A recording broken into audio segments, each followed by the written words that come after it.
Welcome back to the Resupply with me, Guy Next Door. And me, DK. Bringing you your weekly double tap of all things Space Marines and Laser Force. We're gonna jump right into things this week, aren't we, DK? Yeah, we sure are, because we're on a countdown to the NBA Finals right now. Look, we've obviously over the halfway point of our deep dive into the Space Marines positions, and this week we decided that we're going to bring in probably the best person to ever play this position. He's been a guest on the pod before, and I know people enjoy listening to him talk. But this week we're bringing in Rusty. How are you, buddy? Hello. I'm good. What's going on? It's cold. It's winter. What? Cold. Hide your wife, hide your kids. Rusty's in the house. Complain to me about the fucking cold in Brisbane. Whatever. I moved countries. All right, don't worry about it. So, yeah, we there's been a couple of salty jabs from some people in the community about not bringing some further expertise on when we talk about the position. So, that's harsh. Yeah. Oh, I thought you guys nailed it. Yeah, that's a word. You could have watered down their salt intake for whoever was saying that. I blame. Yep, we nailed it. You heard it from Rusty. Podcast over. But yeah, so we thought we'd get your insight into how you play the commander position, because it's obviously, the integral attacking role in a team. DK, you wanna get the Inquisition underway? Yeah, sure can. We're looking forward to it. So, Rusty, you and Jared, of course, are both renowned for staying in very good shape for laser tag. Do you have any kind of specific regimens that you would recommend for players to get in shape for a nationals or anything like that? Don't get fat. No. Damn it, that's the secret. It's so cliche, right? Like, at the end of the day, in 2017, I got in pretty good shape for the Sacramento Nats, probably the best shape I'd been in sort of a decade. Things went a little bit off the rails for me in 18, and then at the start clearly of this held year, you back. well, yeah. I was up 15 kilos since 17 at the start of this year, and I knew there's probably going to be lots of running around in Detroit involved. But it's what you eat, honestly. You could exercise 3 days a week and do the odd run or smash some weights, and if you eat right, you'll lose weight. It's 100%, because I worked out a ton last year, and I didn't really skip any gym sessions, but I basically ate whatever I wanted. And as soon as I changed that and cut back on the portions and drank smaller coffees instead of big ones and stopped eating a pile of shit for dinner, it all just worked out again. So I'm back down to the 17 weight at this particular point in time. So nice. You are what you eat. That's all I can say. Is like you probably don't even need to exercise and you'll lose weight. So eating like a lasagna for dinner, that's probably not match fit food. I'd probably count lasagna as a cheat meal, to be honest. I hope you're not having fucking lasagna for breakfast, mate, because that's definitely not recommended. I get my carb intake in early, lasagna, load cheese. Up for the day. Yeah. And then what? You forget to go to the gym, right? Is that what happens? Well, it's not that I forget; it's just that I can't move. you just don't make it. Yeah, I'll wait till it settles. Yeah, your breakfast is a glass of water and a 5K, fatty. That's a fan You'll diet. be having Fireball for breakfast in Detroit, right? Get you pumped up for the day. It probably wouldn't be the worst idea. You are what you eat, and you've got to want to do it. It sucks, like running on the treadmill or just showing up and doing an hour gym session. Well, I guess, do you prioritize cardio a little bit more in the run-up to a tournament? I am, yes. So I'm doing at least 4 times a week now. I'm smashing out some treadmill after a weight session to try and make sure I'm not a fat fuck. Between 20 and 30. Oh, yeah. But Natalia recently found this sprint like a high intensity sprint interval thing as one of the settings on the treadmill, and like usually I just run and be boring, but this thing like makes you sprint for 30 seconds and then walk for like a minute and a half. So I've been doing a bit of that. And I think it's helping. I don't do so well on treadmills myself personally. I mean, you had the video evidence for it. I did just think about that when I said that. I might have to splice that in. You got to get back on that treadmill, Tiger, or a bike or something. I don't know. But, I've got a recumbent in my garage. The old sit back and recline and cycle for 40 minutes. Next week we'll be recording the podcast from Steve's recumbent bicycle, everybody. Look, I suppose in my mind, when I'm thinking about playing Commander, like the only time I'm sitting still is if I'm defending or getting resupplied, really. Like other than that, it's 15 minutes of movement and running or sprinting or short runs, and trying to get a reset or trying to get somewhere before somebody else, and it's just never ending. And as soon as you start throwing ramps and stuff into it as well, it ends up being quite full on.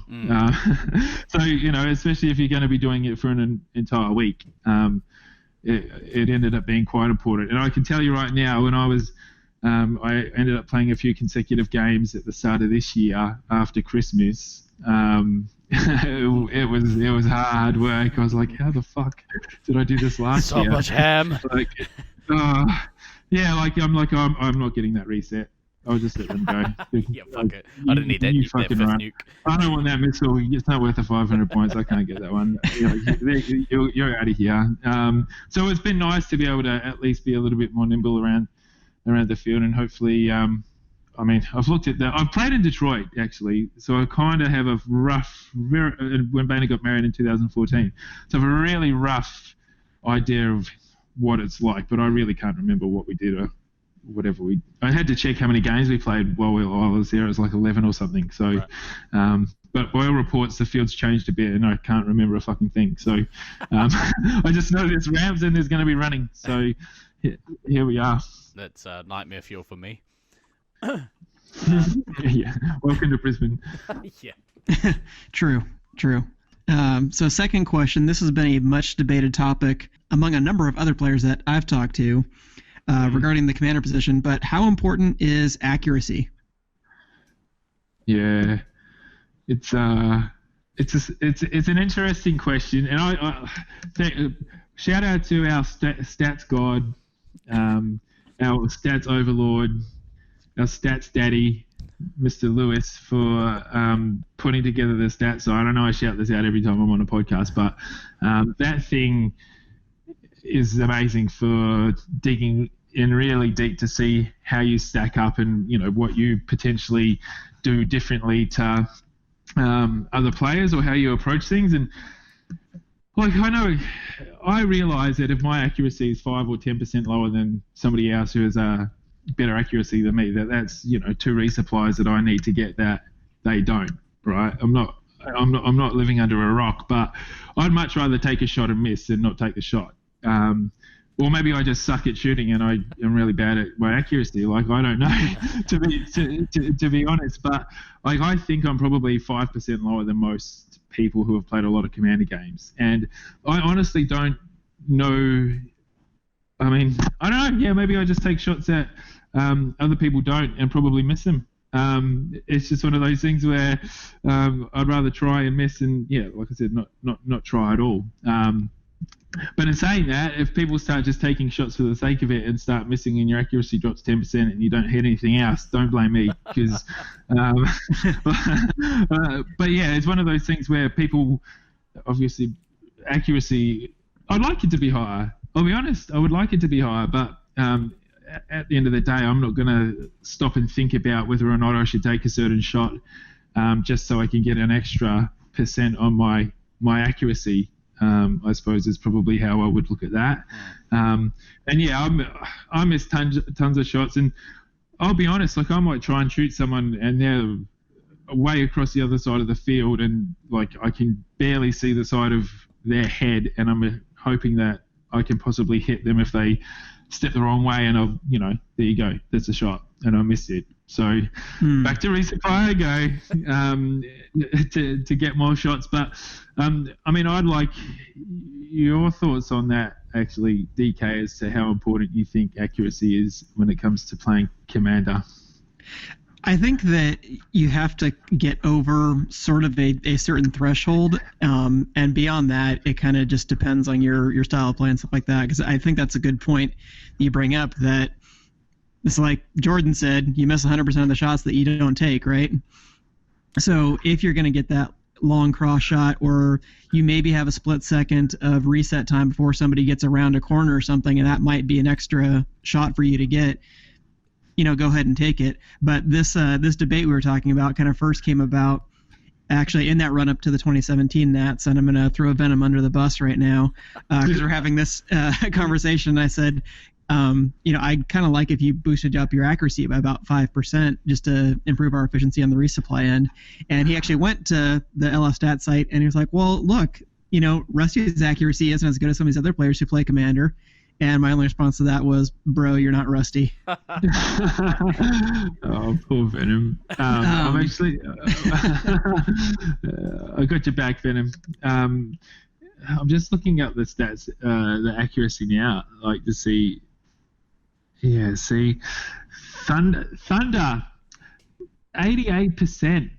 Like, it's actually 11% higher than mine. Tanador's 88, Bagel's 89. Mine's better than yours, Steve. Oh yeah. Yeah. Oh yeah. Look, like I said, I'm absolutely aware of these.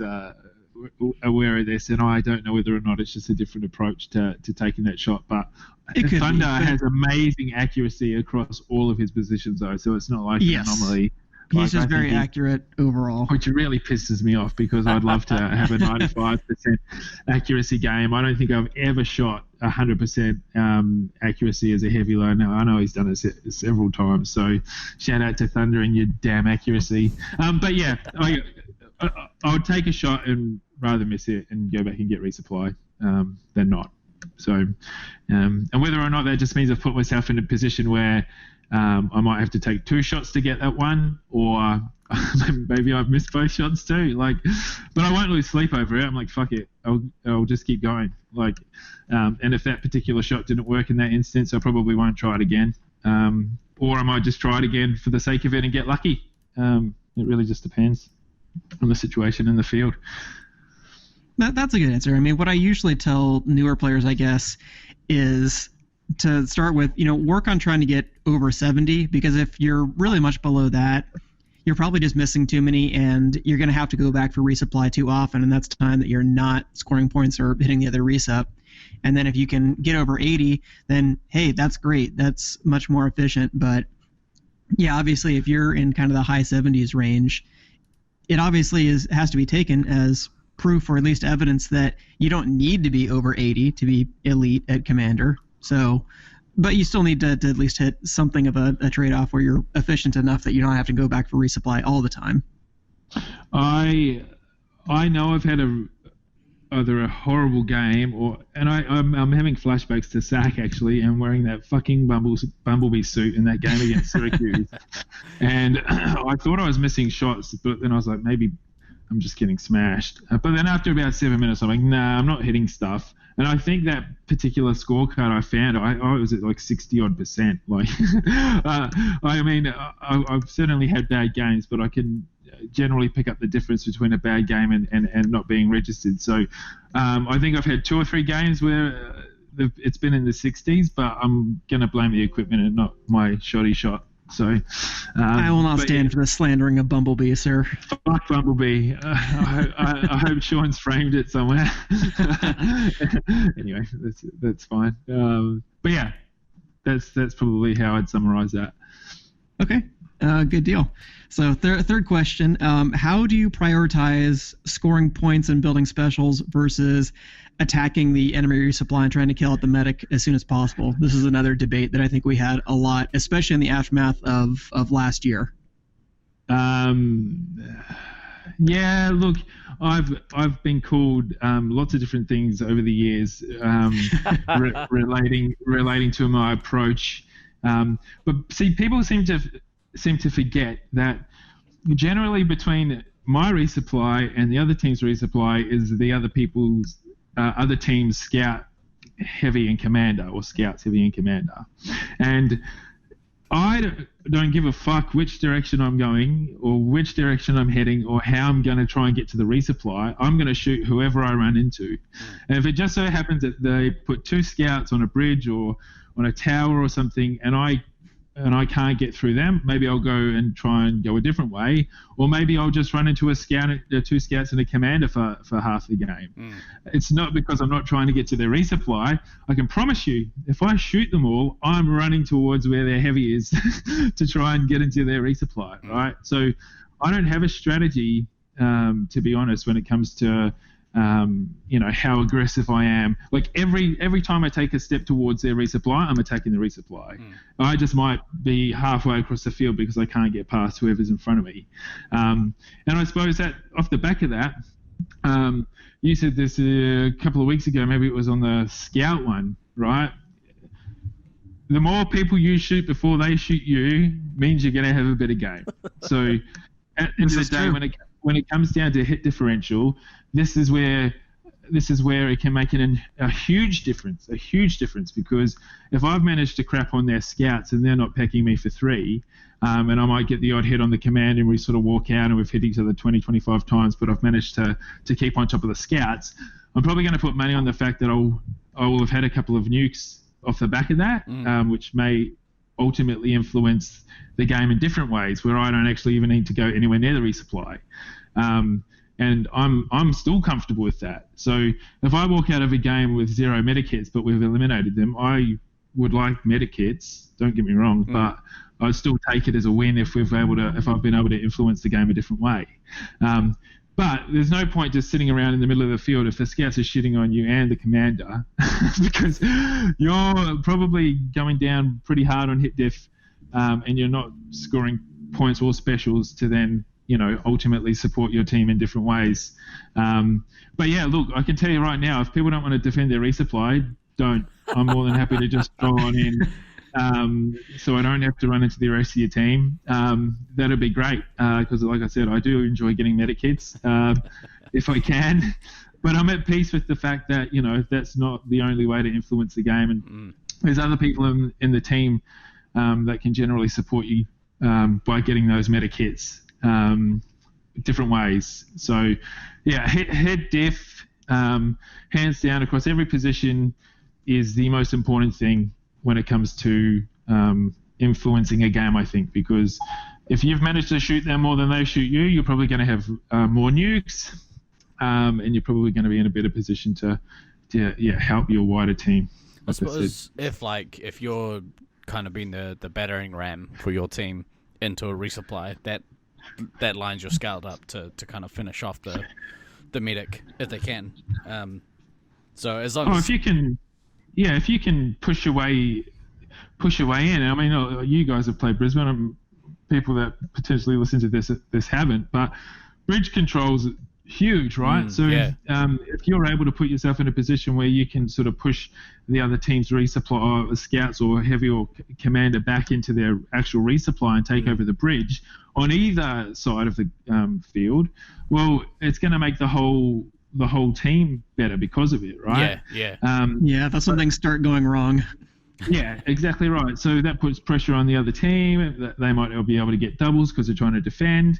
And again, I might not have even walked anywhere near their resupply, but hopefully that I've been able to influence or impact my team. So my heavy's hopefully getting full, and they can come over and help potentially. Yeah. But it's a fine balance, and it's different for every single field, and I think that's why it's really important to soak up any opportunities you get in any of the games up front, to practice, to try and work out how other teams are going to be defending and how they're going to set up their resupplies. Because not only does it help from an attacking perspective, but being able to defend against it as well.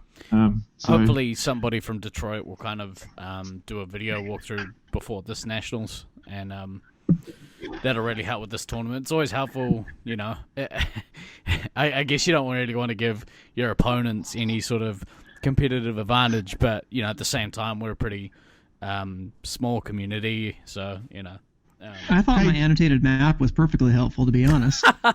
You know what? That actually, when I saw that, I was like, that actually kind of feels familiar based on when I was there in 14, just the three top parts, which sounds like it's the only way it plays at the moment anyway. Yeah, but anyway, the basic layout was correct, because that I'm pretty sure I got from Wolfman, and then I just kind of got jokey about it, but that basic layout has not changed.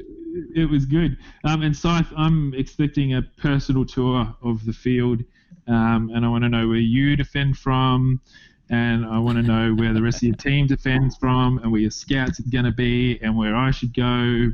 But don't lie to me about anything, okay? Thanks. I'm sure that'll. Hey, I tried to help you guys last year in Brisbane. It was awesome. It was a good walkthrough. Yeah, the walkthrough at the start was good. A private tour is okay, but if you want to share with everybody else, Josh, that's fine too. So anyway, the gift that keeps on giving. Yes. So I think back in the day, what was it, bottom feeder? I got called a bottom feeder when I used to shoot the scouts a lot, but I didn't give a fuck. Like if I shot the scouts 20 times each, that's 2 nukes, and it probably helped my team do something that or impact the team in a different way than me just running in and getting the resupply.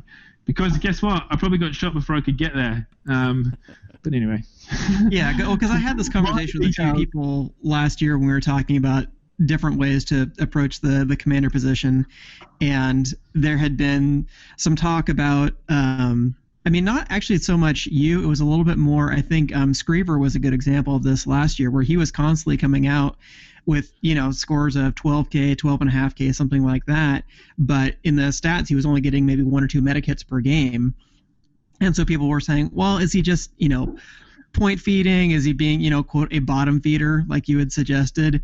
Other players were saying, I just can't play that way. I can't farm the midfield. I have to go in and attack the resup. And my point to them was, well, look, if you're just constantly bashing your head against the wall and you're getting shot 2 or 3 times every time you get shot, even if you're getting in to get the medic, unless you kill them single-handedly by yourself in like 10 minutes, is that any more helpful to your team versus, hey, if you scored a bunch of points and you got 3 nukes, there's 9 lives off the medic that you didn't have to bash your head into a wall to get.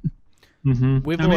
I would, sorry, mate, I'd argue that you jump into Stats Daddy, Russell, his site, and have a look at their hit diff and how they play Commander. It's all well and good paying people out and giving people crap if they walk out with a decent score and didn't get medic hits, but if you've got a heavy just sitting there the entire time shooting the Commander, they're probably not going to get many medic hits, right? Yeah. It's frustrating because people can try and simplify how the process works to attack or to defend or whatever. But when you've got someone whose entire job is to keep an eye out for a commander and just shoot them, or shoot anyone that comes anywhere near their resupply, if there's multiple people defending, there's a good chance that the heavy's going to keep you out. Like that's them doing their job and doing it well. And in Brisbane, as you know, being heavy and being positioned well, you can keep people out for 15 minutes. It's not it's that type of field where the heavy can have a huge impact defensively. So. Sure. Yeah. So I guess my point to players about that was just you can't necessarily just say it's one or the other. Either you're bottom feeding and scoring points off the scouts, or you're going in and killing the medic. Like, you have to be flexible. You have to be adjustable. And like you said, shoot the person who's in front of you. That's usually a pretty good thing to do. That's where I start. Yeah. Look, there's a scout. I'm going to leave him and hope he doesn't shoot me. or hope she doesn't shoot me. Hey, what do you mean you're trying to shoot me? Get the fuck out of here. Anyway, common sense I thought would have prevailed, but that would be silly. Okay, fair point. So next question would be how you handle something like rotating with the heavy, so that way you can kind of balance in between attack and defense to make sure that you get the resupplies you need, because this is always something that comes up with newer players is if they stay out too long and they come back, well, now the reset might be under pressure, so they can't get resupplied as easily. Or if they're back getting resupplied and the heavy's out for too long, well, now they're not able to do something effectively. So can you speak to that kind of dilemma? Oh, look, that's that's where games get won and lost, right?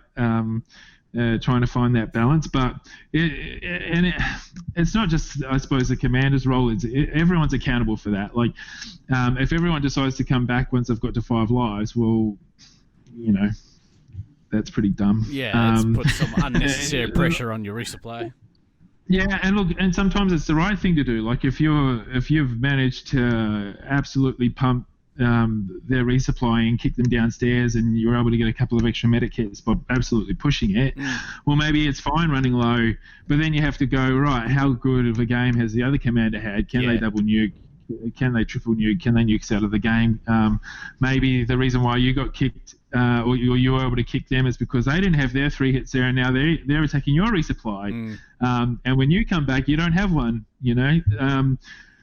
But communication's huge. Like if you don't know what's going on with your team, and you just come back and not that I'd ever expect Baden to just run off on 3 lives and and die. Like I would expect to be told by someone on my team if they were low and if I needed to hang around a bit longer.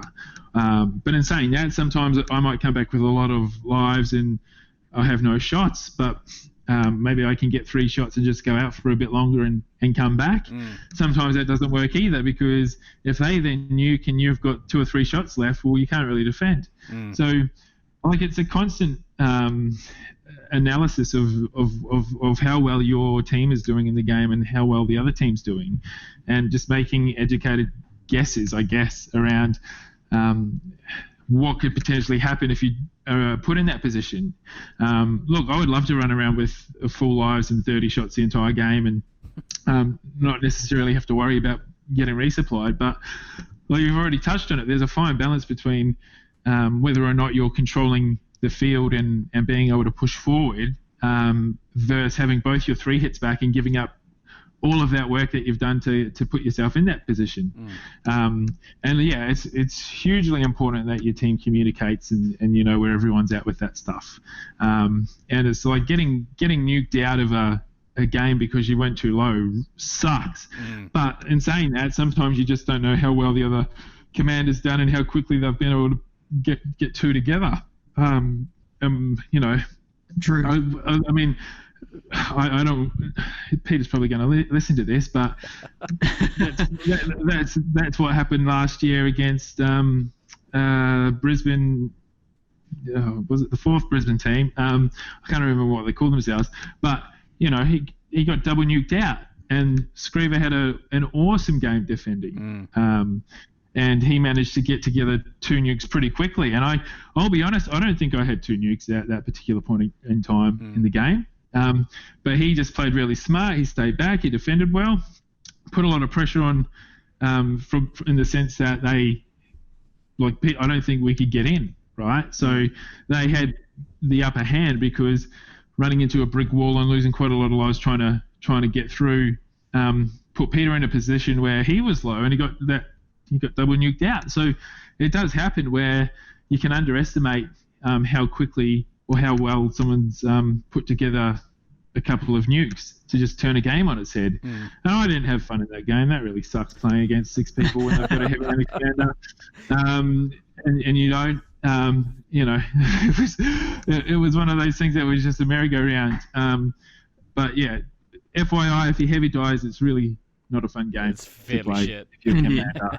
But so we have it on record now that you're telling players they don't have to wait until they're under 10 shots to go back and get resupplied. Yeah, up to you guys. I mean, at the end of the day, if you're shooting 50% accuracy, you should probably go back and get shots. That would be my advice around that. But look, that's the dilemma. That's what that question is. What makes the difference between a good team and a great team is being able to cycle through. But it's not as simple as just walking back and off someone runs, there are so many things that need to be taken into account before you make that decision to push really hard or keep people back. And, you know, at the end of the day, it really depends on how much pressure the other team's putting on you as to what I would do. But if it's going really well and heavy's almost full when I come back, well, I'll just sit there and hopefully get full. Hold my gun up, you know. Keep an eye out if anyone's going to come and try. Because at the end of the day, if your heavy's not there, you're defending. It's your job. You still need to be eyes and ears for the medic and the ammo, because Freddo's old and getting senile if he ends up playing ammo. So yeah, at the end of the day, coming back to resupply, instead of being the focus to try and push an attack, you need to still try and carry your weight and defend. And hey, it's more special points if you do it well. So, you know, every shot is a special point. Every shot is an opportunity to get another nuke. And there's nothing better than getting a nuke while you're defending and your heavy's just gone out and they're almost full. Yeah. It can turn a game on its head. But it's also really good if you know you've already got one, so you can kind of plan it. But anyway, it's good luck with trying to master that, because even the best teams still screw that up royally. Oh, for sure. By getting too cocky and sending out both their 3 hits or not putting enough pressure on and playing too defensively. Like there's no, it's just so hard. It's really hard, and it's so field dependent as to how much you can get away with in that respect. Yeah. So. Yeah, well, I think that's a good segue to the big topic for this position, which obviously is nuking. And this is what I always tell new players, what I always tell teams, is you need to have a reason why you're nuking. You never nuke just because it's cool. Always have some kind of reason for that.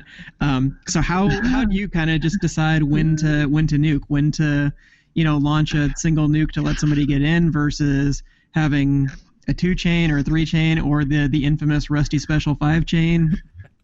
Okay, well, look, it was funny, right? It might have only been a couple of weeks ago. Quinn said something really funny to me because no one had actually sat anyone down and said, right, so, you know, if you pull 1 nuke, obviously you pull 2 nukes for this reason or whatever. He said to me the other day, after seeing, you know, me pulling 5 chains or whatever, that he thought that was a genuine strategy. So, like, there was a reason for saving 5 and pulling 5 together.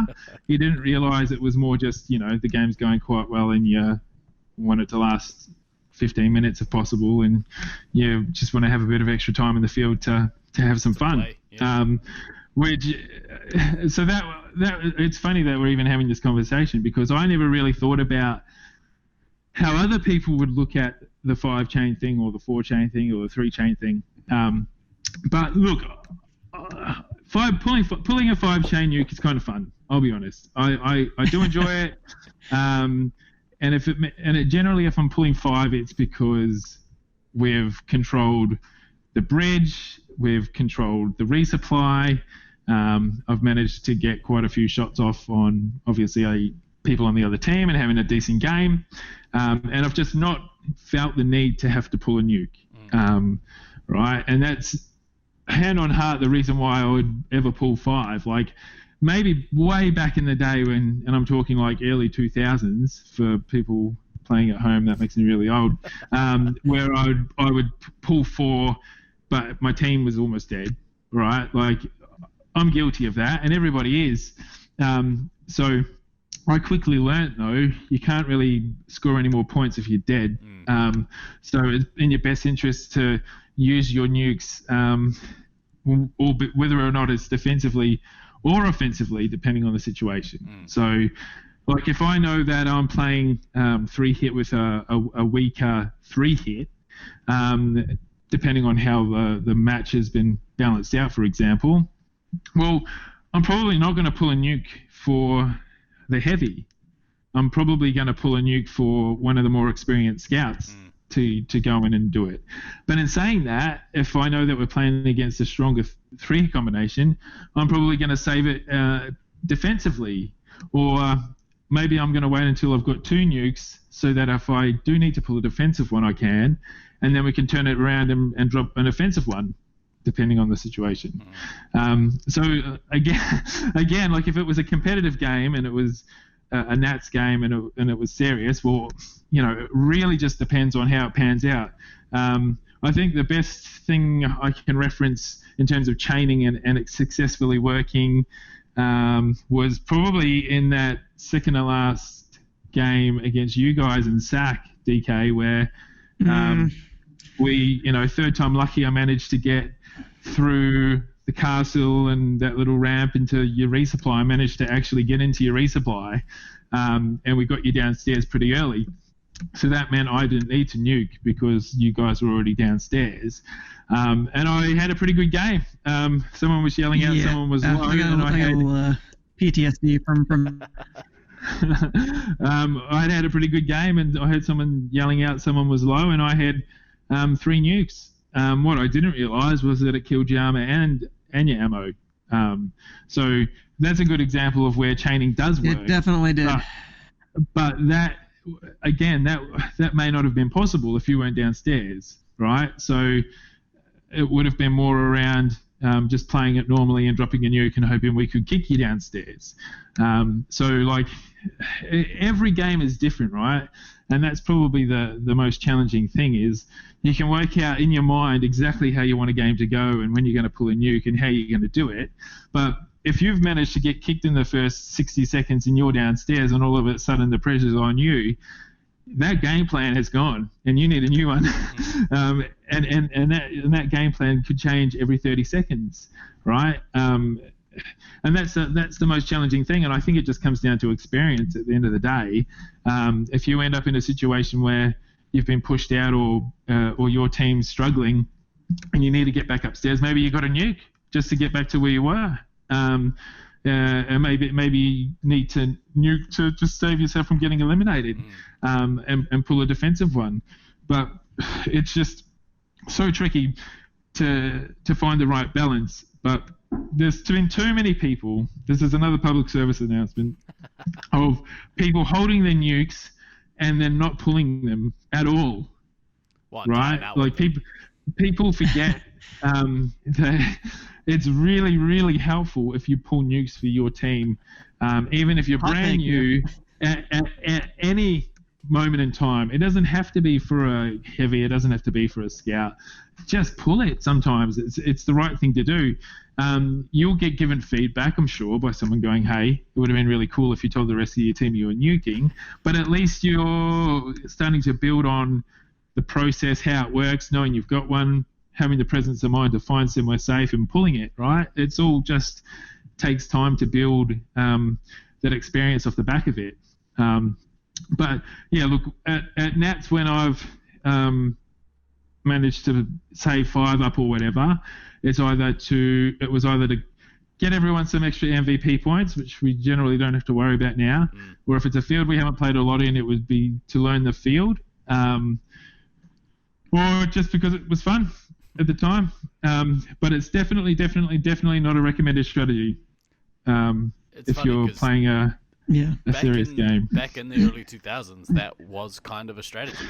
People thought it was a good thing to drop 5 at the end of the game and kill them at the end. I remember Trips used to do it we all may the time. see a return to that in Detroit, because at least the last time that I played in Nats there were a number of occasions where teams were waiting until the last 60 seconds to drop their nukes because they hadn't done their base run yet, and either to get their own resupply, their targets, or to deny targets to the other team. It just got to be a complete free-for-all in that last 60 seconds. They were insane. People were just nuking and counter-nuking back and forth and got crazy.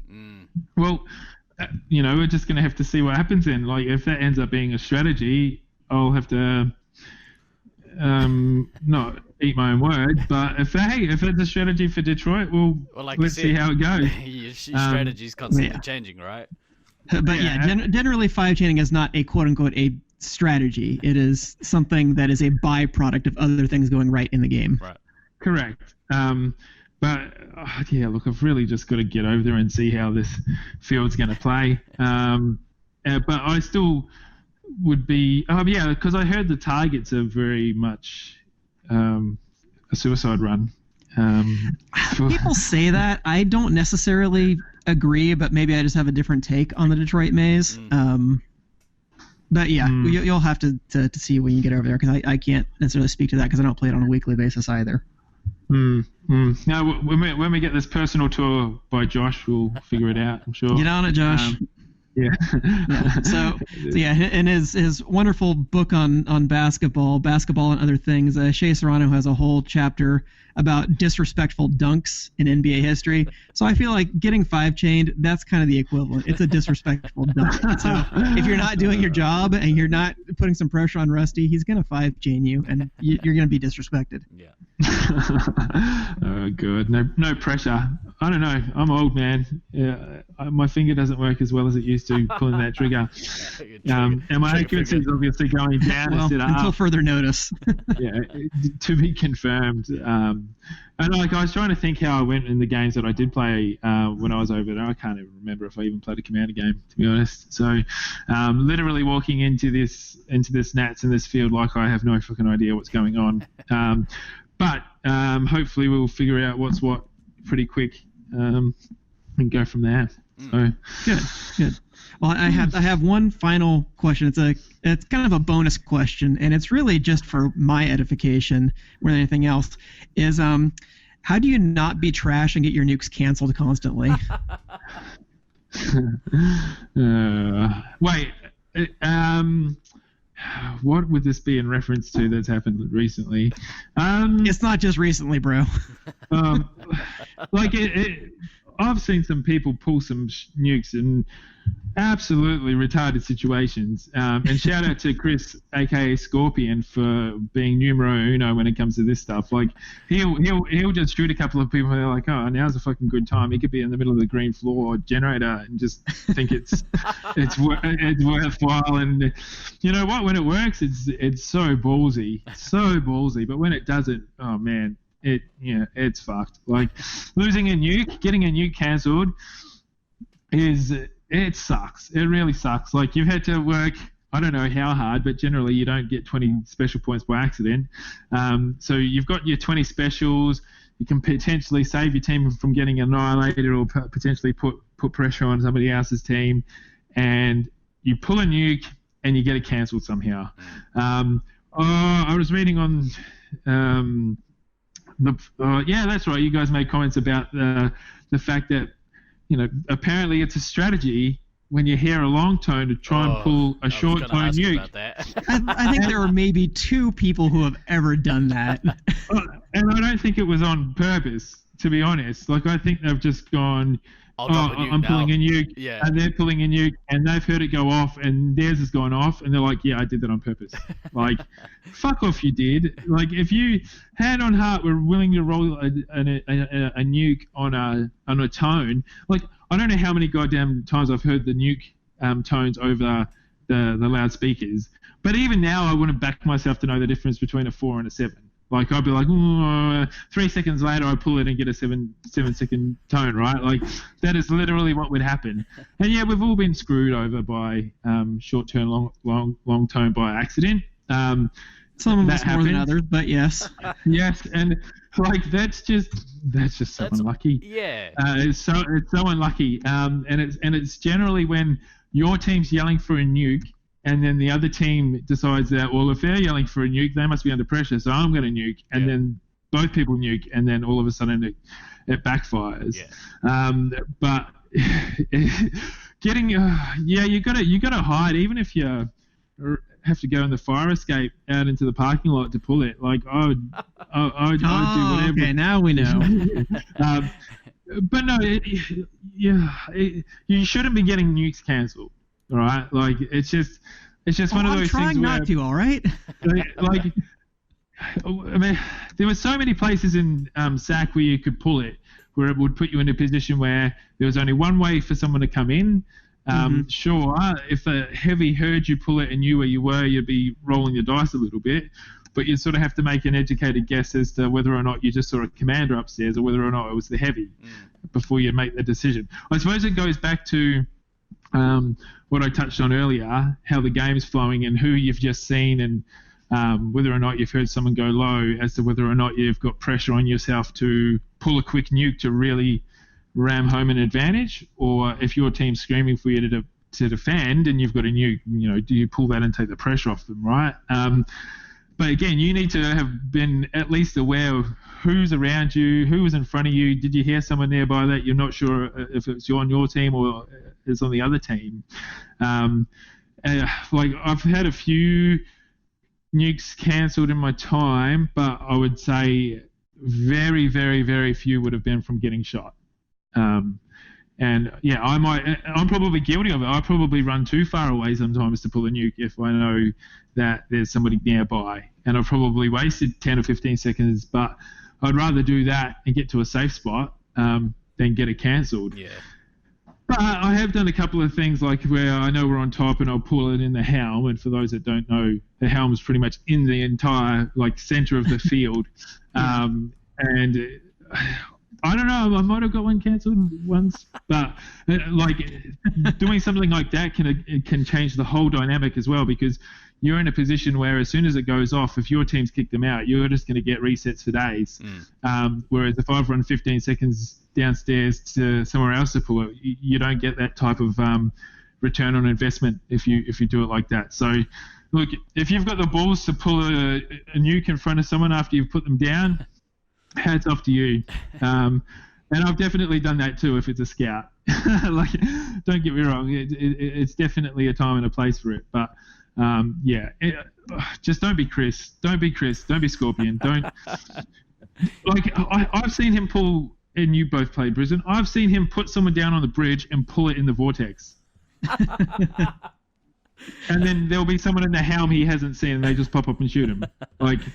Shit like that. And I'm just going, oh my God, did you really just do that? And generally I'm on his team when that happens. So, I'm running in like it's Christmas, and then I get shot and their team comes up because the nuke's fucking cancelled. Yeah. But anyway, don't do that to your team. Don't be that guy. And I'm touching wood right now because I really hope I don't get too many fucking nukes cancelled in Detroit. But you do raise a good point though about maybe taking a little bit of extra time to get to a safer location, because I know the one that you got on me in Brisbane, I knew that was definitely a high risk situation where I did it basically from the airlocks. What I should have done was probably made my way all the way over to the galley or something like that, where I knew I was well away from you. But I felt like it was a situation where we were kind of under pressure, need a little bit of back off time, didn't want to wait the extra 10 seconds, but you saw where that got me. So don't be like me. I forgot about either. that. Yeah. I forgot about that. That was after you missiled me and then I missiled you. Was that game? Yeah. In that game. Yeah, it was. I felt better. I did feel better about the new cancel. I'll take that. Look, there's nothing more satisfying than being a commander than cancelling a commander's nuke. That's just an instant swing. Like to get those 20 special points back against a good team is going to be hard work.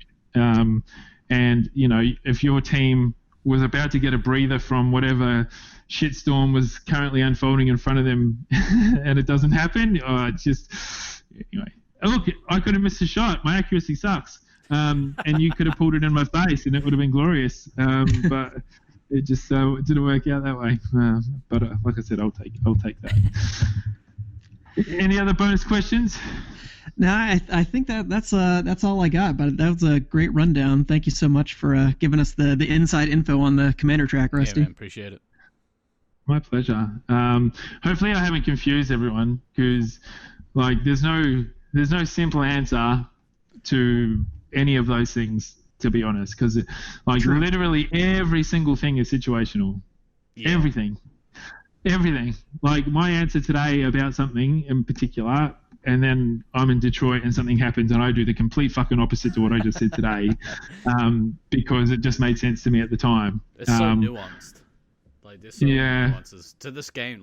For all the positions in Space Marines, it's so hard to kind of pinpoint. These are the things that'll make you a better player, aside from keep your gun up and be more accurate. I'm not championing being more accurate.